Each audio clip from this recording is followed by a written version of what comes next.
Hello, কেমন আছো সকলে? আশা করি সবাই ভালো আছো। সকালে সূর্যের এক রাশ ভালোবাসা দিয়ে শুরু করলাম আজকের ভিডিওটা। কে কে চিনতে পারছো এই ক্রোটন গাছটাকে বলো তো? শ্রাবণ মাসের এক সোমবারে আমরা গেছিলাম জল ঢালতে। সেখানে গিয়ে এই গাছটার ডালটা আমি তুলে নিয়ে এসেছিলাম, তারপর সেটাকে অ্যালোভেরা দিয়ে বসানো হয়েছে। আর এখন কত সুন্দর হচ্ছে। কটা গাঁদার চারা কদিন আগে নিয়ে এসে লাগিয়েছিলাম না, তোমাদেরকে দেখিয়েছিলাম। আজকে দেখো গাঁদার চারাগুলো থেকে কত সুন্দর সুন্দর ফুল হয়েছে, মানে একদম থোকা থোকা ফুলগুলো হয়েছে। আর গাছগুলো একদম সুন্দর ছড়িয়ে ছিটিয়ে উঠেছে। এবছর আমাদের বাড়িতে হঠাৎই ভীষণ রকমের তুলসী গাছের বৃদ্ধি হয়েছিল। তো এখন যেহেতু একটু ঠান্ডায় শিশির পড়ছে, তো তুলসী গাছগুলো পেয়ে যাচ্ছে, তাই নিচ থেকে একটু বেঁধে দেওয়া হয়েছে। কারণ তুলসী গাছগুলো না হলে না, মানে অনেকটা ছড়িয়ে একটা বনের মতো হয়ে গেছিলো। প্রচুর তুলসী গাছ হয়েছে এবছর।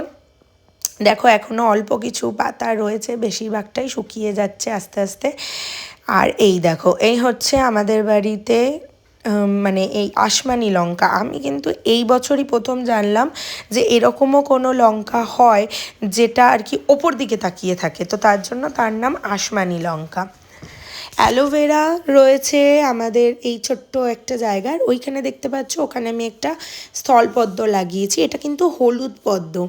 তো হলুদ পদ্মটা মানে ফুটলে খুব সুন্দর লাগে জানো। তো যাই হোক, নিয়ে এসেছি।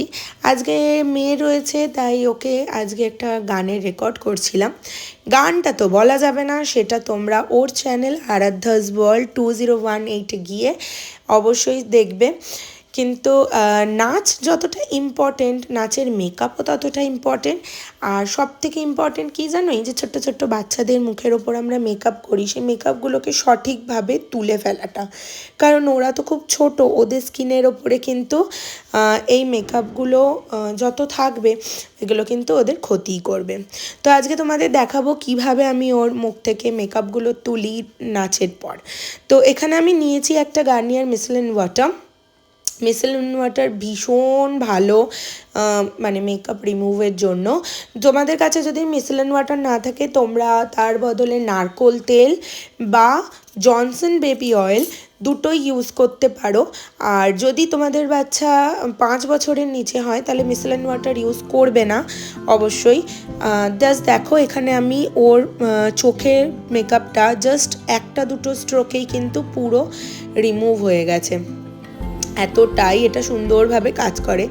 এবার মেয়েকে একটা চেয়ারে বসিয়ে নিলে হতো, হয়তো আমি ভালো করে করতে পারতাম, কিন্তু এখানে বিষয়টা উল্টো হয়ে গেছে। আমি বসে রয়েছি, ওকে দাঁড় করিয়ে রেখেছি, যার জন্য ও এত নড়ছে, আমি ঠিকমতো মেকআপটা রিমুভ করতে পারছি না, একটু নড়ে যাচ্ছে। তো দেখো কত কম সময়ের মধ্যে মেকআপগুলো উঠে চলে আসে। এরপরে জাস্ট একটু ফেস ওয়াশ করে নিলেই একদম মুখে একদম স্কিনটা সুন্দর হয়ে যাবে। অবশ্যই বাচ্চাদেরকে বড়দের কোনো ফেস ওয়াশ দিয়ে ফেস ওয়াশ করাবে না, চেষ্টা করবে বাচ্চাদের ফেস ওয়াশ দিয়ে করাতে।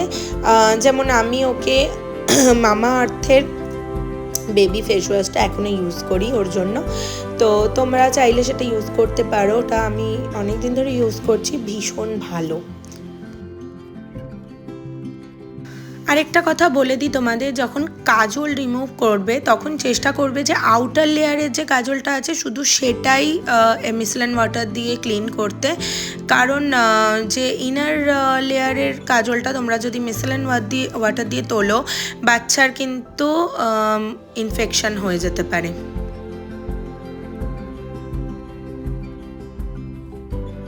তো আজকে এসেছিল আমার মা বাবা ডুগ্গুকে সারপ্রাইজ দিতে।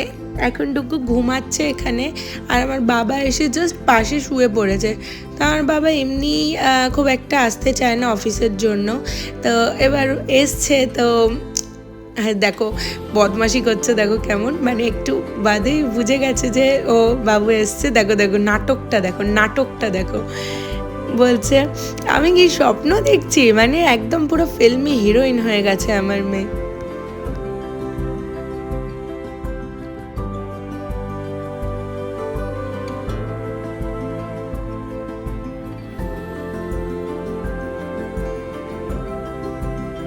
ভালোবাসা তো অনেক রকমের হয়, আমার বাবা মানুষকে খাইয়ে ভালোবাসে, তো এইগুলো সব নিয়ে এসছে মেয়ের জন্য। আর বোতলে কি জানো, ডাবের জল। আমার বাবার মনে হয়েছে আমি আমার মেয়েকে ডাবের জল খাওয়াই না, তাই জন্য আমার বাবা ডাবের জল নিয়ে এসছে। আসলে কি জানো তো, দাদু ঠাকুমারা এরকমই হয়, মানে মা বাবা যাই করে নিক না কেন, দাদু ঠাকুমাদের মনে হয় যে না হচ্ছে না, আমাদের করতে হবে। তো আমার বাবার ক্ষেত্রেও সেটা কোনো বিকল্প নেই, উনি সেই জন্য বয়ে বয়ে ডাবের জল, তারপরে বার্ন কুকিজ সব নিয়ে এসছে। বিকালে যাচ্ছিলাম আমরা ইসকন, অনেক দিন হয়ে গেছে ইসকন যাওয়া হয়নি, তো আজকে আমরা যাচ্ছি ইসকন সকলে মিলে। বেশ অনেক বছর অ্যাকচুয়ালি যায়নি জানো তো। আর এখানে দেখো দুটো নদীর জল দেখছো, যেটা একটু গ্রিনিশ ওটা জলঙ্গি আর এটা গঙ্গা। তো এখানে দুটো নদীর জল একদমই মেশে না। তো যারা নতুন আসছো তাদের জন্য একটু ব্রিফ ডেসক্রিপশন দিয়ে দিই। তোমরা যেখান থেকেই আসো, মানে যদি হাওড়া দিয়ে আসো তাহলে তোমরা অবশ্যই নবদ্বীপ নামবে।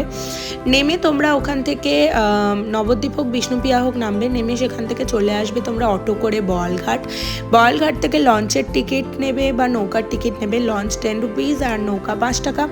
তো এটা নিয়ে এসে তোমরা চলে আসবে মায়াপুর থেকে একটু এগোলেই থাকবে তুমি টোটো, ঘাট থেকে টোটো পেয়ে যাবে, ইসকন নেমে যাবে।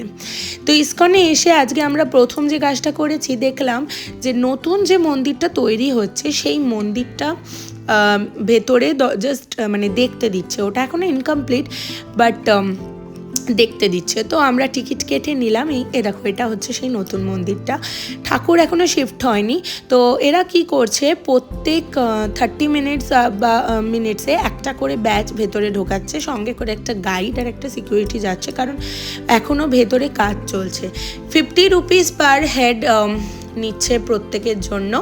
আর তোমাদেরকে জাস্ট ঘুরিয়ে দেখাবে আর একটা ব্রিফ ডেসক্রিপশন দেবে যে কোথায় কি হতে চলেছে, এই মন্দিরটা কেন হচ্ছে, কোথায় কি থাকবে, কি ব্যাপার।